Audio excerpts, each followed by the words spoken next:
Le bombardier Patrick Labrie, membre du 2e régiment Royal Canadian Horse Artillery à la BFC Petawawa, est décédé à la suite de blessures subies pendant une instruction en parachutisme dans le cadre de l'exercice Swift Response en Bulgarie. Des médias locaux rapportent que notre parachutiste canadien ainsi que 2 militaires américains ont été blessés durant l'incident. Une cérémonie de transfert avec dignité de sa dépouille s'est déroulée à l'aéroport international Macdonald-Cartier à Ottawa. Les membres de la famille du bombardier Labrie ainsi que ses frères et sœurs d'armes étaient présents pour lui rendre hommage. Dans un discours empreint d'émotion, le père a dit souhaiter que l'enquête qui va suivre sera approfondie de telle manière que ceci n'arrivera plus jamais à nos jeunes soldats. Le coût du programme de navires de combat canadien devrait atteindre 70 milliards de dollars, selon le rapport mettant à jour le coût du programme de navires de combat canadien publié par le directeur parlementaire du budget.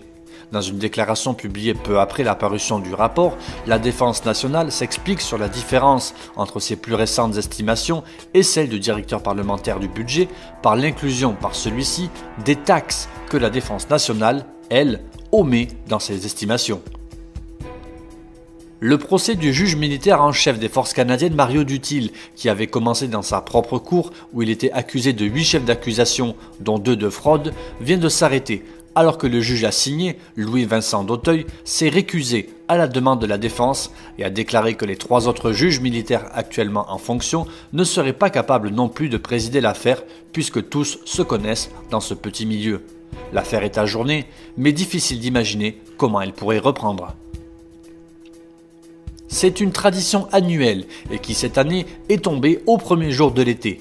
La gouverneure générale du Canada a procédé à l'inspection de la garde-cérémonie à Rideau Hall. La garde-cérémonie s'acquitte de diverses tâches publiques à Ottawa de la fin juin à la fin août.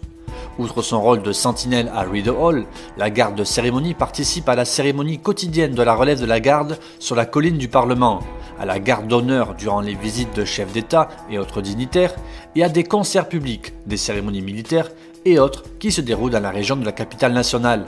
Il sera possible de voir la garde de cérémonie lors du changement de la garde tous les matins à 10h à Rideau Hall du 28 au 30 juin, le 1er juillet au monument commémoratif de guerre, du 2 au 5 à Rideau Hall et jusqu'au 24 août à la colline parlementaire.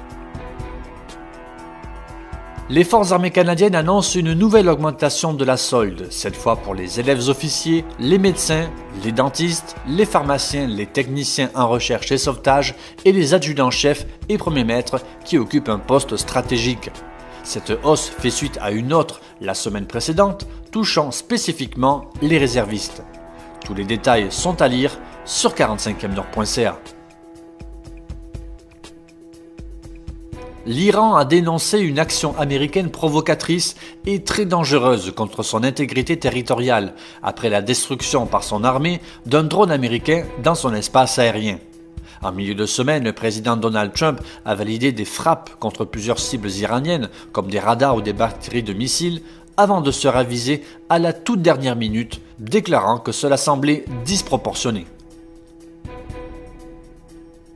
Le lieutenant-général Wayne Eyre a succédé au lieutenant-général Charles Lamar au commandement du personnel militaire lors d'une cérémonie au manège militaire de la place Cartier à Ottawa. Le lieutenant-général Paul Winnick, le vice-chef d'état-major de la Défense, a présidé la cérémonie.